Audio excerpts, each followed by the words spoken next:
What's up guys, welcome back here. Today back in another video. In this video, I'm going to be talking about my grade for some of the biggest moves that were made at the NBA trade deadline. I will not be doing it for every move just because I don't want to make a super long video. I'm just going to be doing the most important moves that y'all really thought could really impact the team immediately and potentially in the future. But before we start the video, you know it's going to be bangers, so make sure to drop a like, comment below on your video if you want to. Don't subscribe to the channel at 92 right now. Going to hope for 100 soon if that's possible, but now let's get started. So the first trade is probably the biggest trade, as the Bulls get Nikola Vucevic and Alfred Camino, and the Orlando Magic gets Wendell Carter Jr., Otto Porter Jr., a 2021 first and a 2023 first that are both top 4 protected. So the Bulls, in my opinion, they get an A-. They finally get a big that they really like, Nikola Vucevic, and they get another 3-and-D wing in Alfred Camino. Even though Aminu has kind of regressed lately, he could still potentially be a solid role player for them. But getting a big like Vucevic to pair next to Levine is really good. The reason why I didn't give him an A+ is because the Bulls weren't really a contender. So why make such a big move that thinks that puts y'all to a contender now? I really don't see y'all becoming a contender soon. And with y'all having to pay Lauri Markkanen soon, it could be really tough for y'all to take that next step to become an Eastern Conference finalist, NBA finalist, potentially a champion in the near future. But I like that they go big to help Levine get some more help, potentially get a solid playoff team. And for the Magic, they're going to get a B in my opinion, because you did get a couple picks, but they're both protected, and picks have kind of been overrated. Y'all were asking for a Drew Holiday type trade, and y'all really didn't get that, but y'all did get a young big, and Wendell Carter Jr. who can hopefully develop. But you really could have got Lauri Markkanen, in my opinion, gave the minutes to Mo Bamba to try to develop him. But maybe you didn't really need Lauri Markkanen because you did have a young big, Jonathan Isaac. But I think you could have made that work with Lauri scoring along with Jonathan's defense. That could have been a really nice combo. Otto Porter Jr. just saw a 3-and-D wing who y'all likely buy out. Those two firsts are really going to be the factor. Because if the Bulls don't make the playoffs, those picks could be really good and their grade could go up. But I think they're going to be solid playoff teams both years. Those picks are going to be like mid-teens. They're not going to be very good picks in my opinion. And that's why I think the Magic only get a B for getting rid of their all-star big for a package like this. Next trade I'm going to be talking about is the Aaron Gordon trade, as Aaron Gordon is going to Denver Nuggets for Gary Harris, RJ Hampton, and a 2025 first round pick. To be honest, for the Magic, I'm going to give it an A because losing a guy like RJ Hampton could really hurt. But you get an athletic power forward in Aaron Gordon to help your front court to replace JaMychal Green to be the starting power forward. And then you also get a guy like Garrett Clark, which is really just another body. But hey, he has a good name. Garrett gets traded.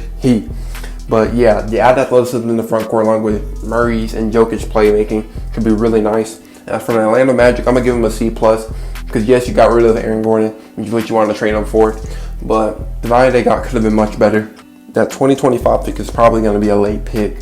RJ Hampton's a nice, young, solid guard, but Gary Harris' contract is not very good, and he's not a very good player. He is a solid defender, but has regressed offensively so much for the past couple of years, and you being stuck with that contract is not very beautiful, to be honest. Gary Harris is more of like a contract dump type of player. He's just really just a salary filler to be there, and he isn't any sort of positive value. Y'all really got RJ Hampton in the late first. The third trade is also an Orlando Magic trade, as Boston is getting Evan Fournier, and Orlando gets 2 second-round picks. For the Celtics, they're going to get a B. I don't really know why y'all need the Evan Fournier, but I guess it never hurts to have extra scoring off the bench. But y'all could really use some extra rim protection, along with Robert Williams developing to be that type of guy. They could really use that big body type of big to play next to him, as Robert Williams is undersized. Getting Evan Fournier, another wing scorer when you already have enough wings, wasn't really needed. He provides no defense at all, even though he provides a really good scoring. But you already have so much scoring in the starting 5.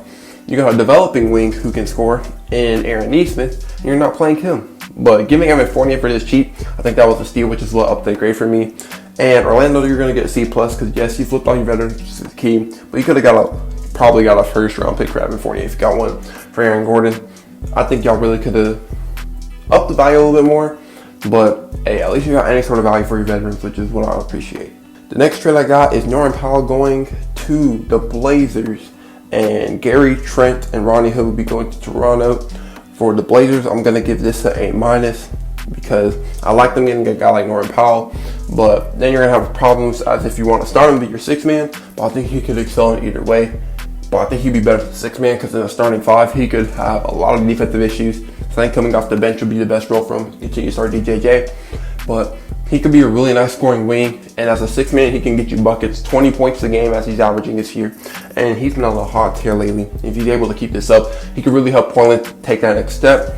And for the Toronto Raptors, I'm gonna give them an A- as well, because the only thing holding them down is that you traded a guy who was expiring for another guy who was expiring, Gary Trent, but he's still a young, very high upside shooting guard, which I won't ask for too much money in the restricted free agent markets, as you have his rights to re-sign him to whatever and match whatever contract you want because he's a restricted free agent. And Rodney Hood is just another solid depth piece that I could potentially add to the squad. Next trade I'm going to do is Rondo going to the Clippers, and the Hawks get Lou Williams and 2 second-round picks. For the Clippers, I'm going to give this an A- because I think getting a guy like Rondo could be really crucial to your squad, as he can help you with playmaking, leadership. He can do a lot of aspects. He's a high IQ guy and could potentially help him figure out how to stop the Lakers, as he's been a Laker before. He probably knows a lot of their sets, knows how to be able to guard it really well. I think that's just a smart move, but I think the problem is they could have got him for a little bit less. I don't think his value was that much. But for the Hawks, I'm going to give them an A, because getting an elite scoring guard in Lou Williams for a guy who really doesn't play much for him, plus you got a couple second round picks with him, is good. Even though Lou Williams has not been very good this year, if he's able to bounce back, he could be an 18-point per game scorer off the bench for the Hawks, which would be very deadly for Atlanta. Along with getting extra draft picks, I think that's an amazing deal for them. The next trade is Oladipo going to the Miami Heat, and Houston gets Avery Bradley, Kelly Olynyk, and a draft swap. Miami's going to get an A+. Getting Victor Oladipo for this cheap is really important. I may take it down to an A. Actually, yeah, I'm going to take it down to an A, because if you don't be able to re-sign him, you basically just got a rental for, even though you trade almost nothing, getting a rental like that really wasn't worth it. You expect him to hopefully resign long term. If he does resign long term, this move is definitely going to go up to an A+, as he can provide you defense, he can provide you scoring, and he could be a really nice combo guard for the Miami Heat. And for the Rockets, I'm going to give him an F. If you don't know why, you're kind of stupid. And I'm just going to end off this video talking about the George Hill deal, where the Sixers get George Hill and Iggy Broxtakis. Oklahoma City gets Tony Bradley, 2 second-round picks in the future in Austin Rivers. And the Knicks get Terrence Ferguson, Vincent Poirier, and a 2021 Philly second.